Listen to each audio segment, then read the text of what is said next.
The hard truth about being a leader is that you rarely hear what you need to know. You frequently have to ask if you're getting the full story because you may not be, and that's dangerous.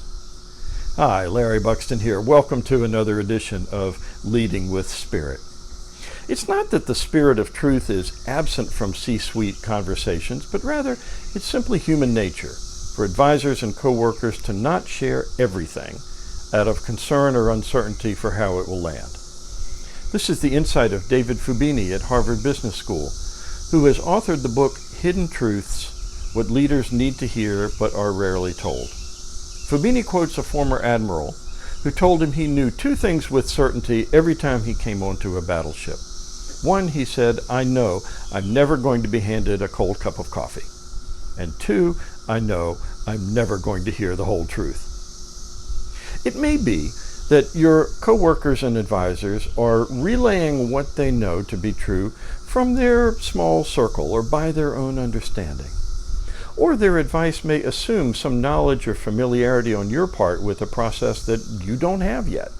And they don't want to question you too closely as to what you already know and what you don't. Or maybe your advisors are simply uncertain and uneasy about how you'll react and what their level of safety is going to be. As the admiral knew, it's hard for even the best leaders to get the whole truth at first ask. Remember near the end of King David's life, when he'd grown complacent as a ruler, his son Absalom led a revolt against his rule. And David's generals were in the awkward position of having to defeat Absalom and his insurrection while dealing gently, in David's words, with his son. When David's soldiers killed Absalom, his general sends a messenger to run to David with the good news of his victory. And he then sends a second runner to break the news to David of his son's death. So the first runner arrives and is welcomed by David and his party as a good man bringing good news, and he tells David that the revolt is over.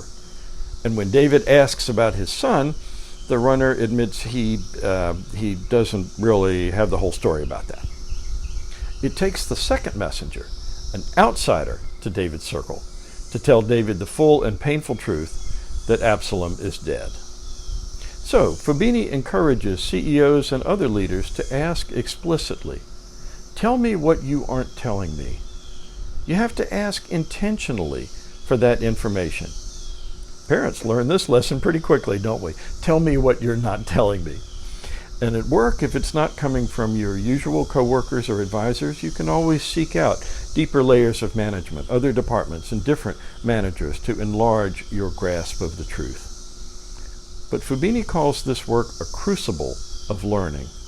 A crucible because it can be hard for leaders to risk suggesting to their advisors that they're not getting the whole story, perhaps implying some distrust or deception.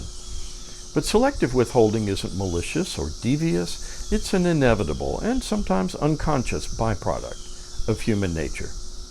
As a leader or a parent or a CEO, you can then compassionately but intentionally ask for the rest of the story. Tell me what you're not telling me. And your leadership, your family, your organization will be all the better for it.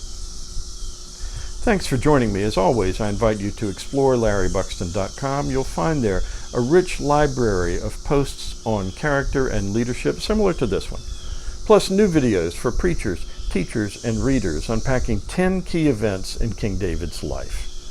So lead with spirit, and have a great weekend, and God bless you.